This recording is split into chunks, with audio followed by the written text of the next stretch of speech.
Buenos días, hoy les quiero presentar aquí el mapa conceptual basado en conjuntos. Mi nombre es Juan David Gallo, soy estudiante de la Universidad Iberoamericana y esta presentación es para la clase de matemáticas con el profesor Pablo Cuyes. Entonces, empecemos con el nombre que le dé acá un resumen breve sobre conjuntos. ¿Qué es un conjunto? Es una colección de elementos y el conjunto como tal se considera un objeto de por sí mismo. Cuando hablamos de conjuntos, como podemos ver acá, podemos hablar de muchos elementos, las operaciones que hay entre ellos, las notaciones entre ellos, relaciones entre conjuntos de sí mismo. Pero empecemos con lo más básico, que es la notación de conjuntos. Hoy lo sabemos, existen dos tipos de clasificaciones, por extensión y por comprensión. Por extensión nos referimos a describir todos los componentes que hay dentro de un conjunto, uno por uno, sin importar cuántos sean. Y aquí tenemos el ejemplo Q igual rojo, naranja, amarillo, verde, índigo, si hablamos de colores.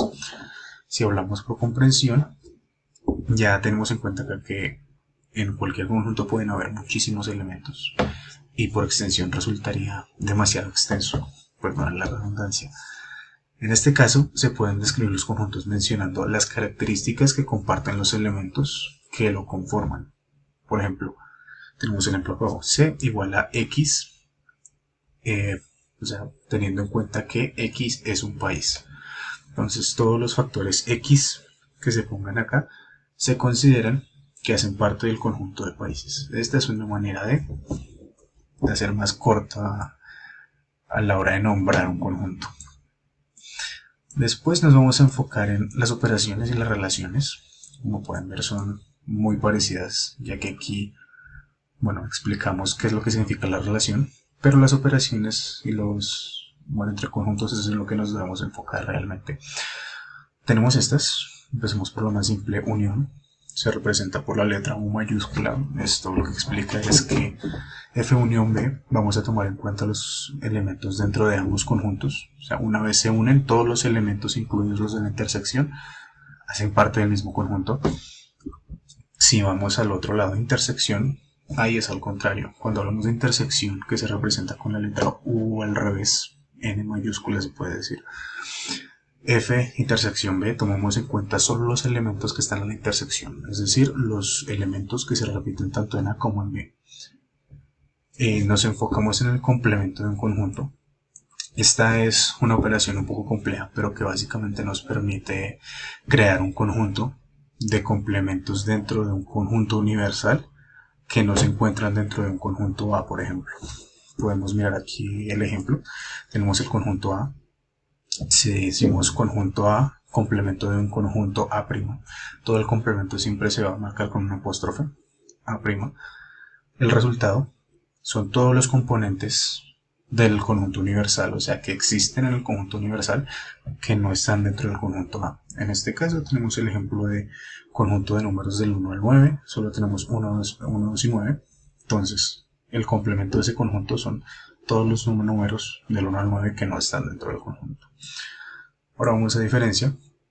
Es una parte también básica e interesante de los conjuntos. Tenemos dos, simétrica y de conjuntos normales.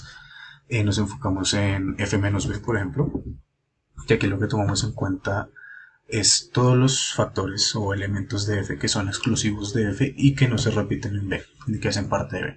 Entonces nuestra solución aquí sería solamente los elementos de F. Si vamos a mirar al otro lado, tenemos F simétrica de B. Y aquí básicamente lo que tomamos en cuenta son los elementos que están en F y en B que no se repiten, que no están en la intersección.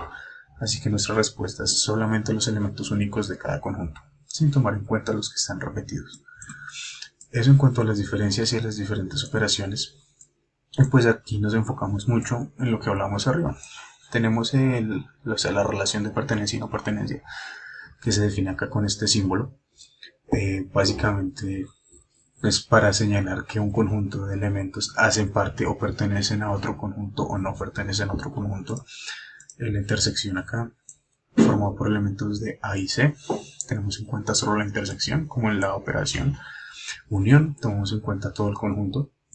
Ambos conjuntos se vuelven uno solo. Y esta que es una parte interesante, es su conjunto. Utilizamos esta U de lado con una raya abajo para representar cuando hay un conjunto de elementos que hacen parte de un conjunto más grande. Tenemos el ejemplo acá de 2, 4, 6 y 8 números pares y el conjunto B de números naturales. Entonces podemos decir que A es un subconjunto de B, ya que todos los números pares están incluidos en el conjunto de números naturales. Básicamente es la explicación básica en cuanto a conjuntos, o sea, que son connotaciones, operaciones, así que espero que haya quedado claro. Muchas gracias.